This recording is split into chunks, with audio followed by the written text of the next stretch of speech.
Assalamualaikum warahmatullahi wabarakatuh. Alhamdulillahirabbil alamin.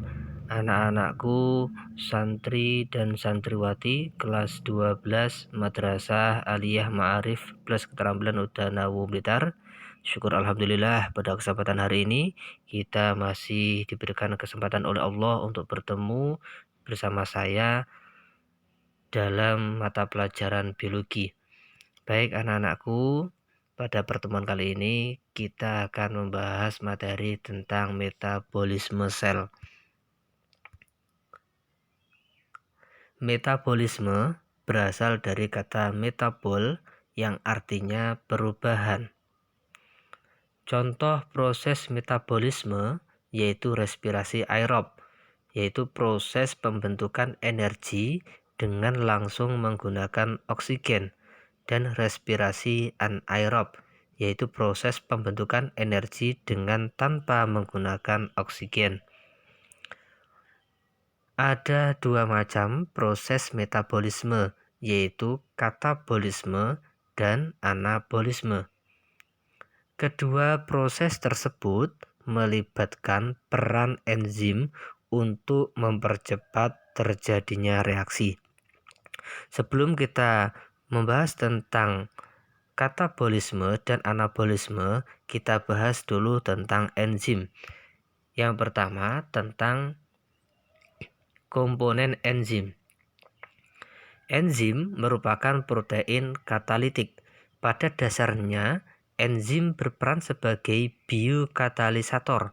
Artinya, enzim dapat mempercepat reaksi-reaksi biologi. Enzim dibedakan menjadi dua macam berdasarkan komponen penyusunnya, yaitu enzim sederhana dan enzim kompleks. Enzim sederhana hanya terdiri atas protein, sedangkan enzim kompleks atau enzim konjugasi atau whole enzim terdiri atas yang pertama, komponen protein atau apoenzim bersifat termolabil atau tidak tahan panas sehingga mudah terdenaturasi. Yang kedua, komponen non-protein atau gugus prostetik bersifat termostabil atau tidak mudah rusak karena panas. Komponen ini berupa koenzim atau kofaktor. Koenzim berupa senyawa organik, contoh vitamin, NADH, dan koenzim A. Kofaktor berupa senyawa logam atau anorganik, contoh ion-ion logam seperti Zn2+, Cu2+, Mn2+, Fe2+, K+, dan Na+. Berikutnya adalah sifat-sifat enzim. Sifat-sifat enzim yang pertama dipengaruhi oleh suhu dan pH. Pada suhu tinggi, enzim akan mengalami denaturasi, sedangkan pada suhu rendah, kerja enzim akan terhambat. 2. Bekerja secara spesifik, yakni hanya dapat bekerja pada substrat tertentu. Contohnya, enzim maltase hanya dapat memecah maltosa menjadi glukosa. Yang ketiga, bekerja secara bolak-balik atau reversibel. Artinya, enzim dapat mengkatalis penguraian suatu senyawa menjadi senyawa lain maupun sebaliknya, mengkatalis penyusunan senyawa-senyawa tersebut menjadi senyawa semula. Yang keempat, diperlukan dalam jumlah sedikit.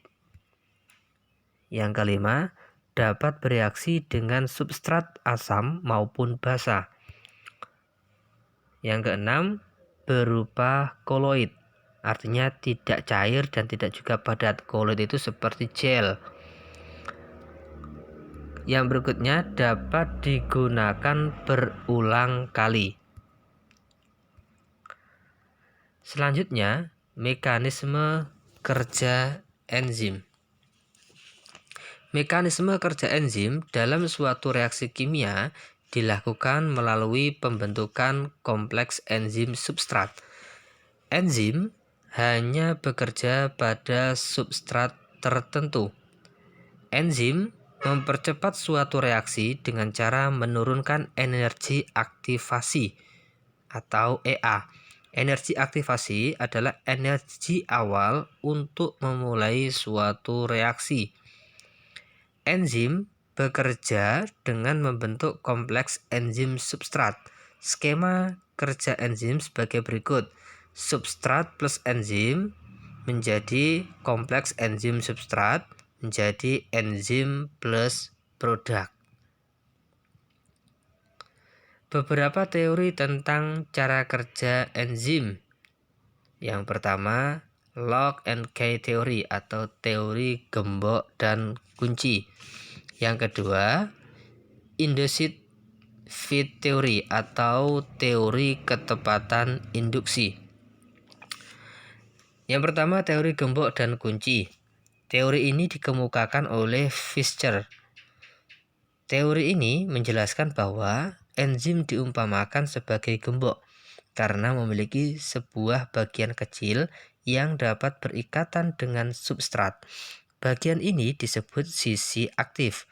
Sementara itu, substrat diumpamakan sebagai kunci karena dapat berikatan secara pas dengan sisi aktif enzim. Hubungan antara enzim dengan substrat tersebut membentuk ikatan yang lemah. Yang kedua adalah teori ketepatan induksi. Teori ini dikemukakan oleh Daniel Koslan. Teori ini menjelaskan bahwa sisi aktif dapat berubah bentuk sesuai dengan substratnya atau bersifat fleksibel. Berikutnya adalah tentang faktor-faktor yang mempengaruhi kerja enzim. Ada beberapa faktor yang mempengaruhi. Yang pertama adalah suhu. Suhu optimumnya adalah 35 derajat sampai 40 derajat. Jika enzim berada di bawah suhu optimum, kerja enzim akan terhambat.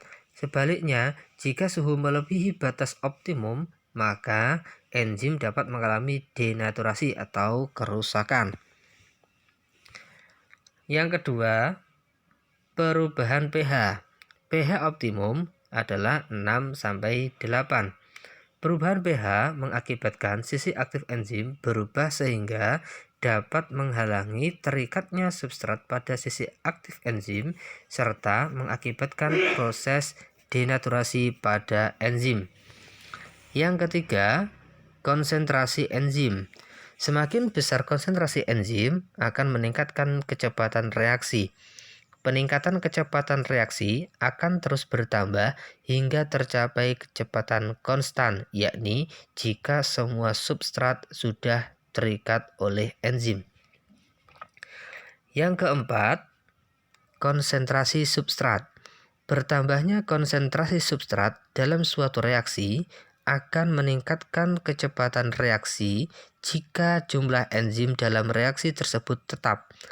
Peningkatan kecepatan reaksi akan terus bertambah hingga tercapai kecepatan konstan, yakni jika semua enzim mengikat substrat. Yang kelima, zat-zat penggiat atau aktivator. Zat yang berfungsi memacu atau mempercepat reaksi enzim disebut aktivator.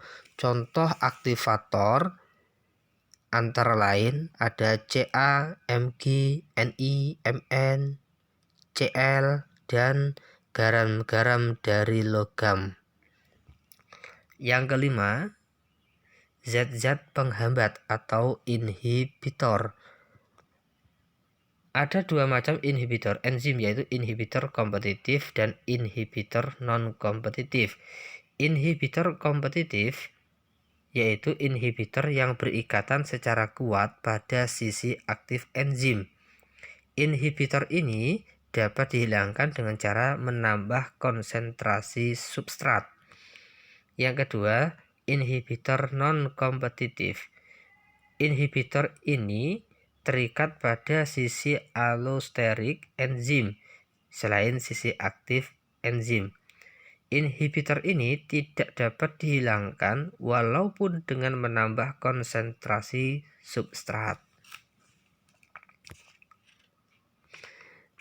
Nah, anak-anak, demikianlah materi yang saya sampaikan pada pertemuan kali ini.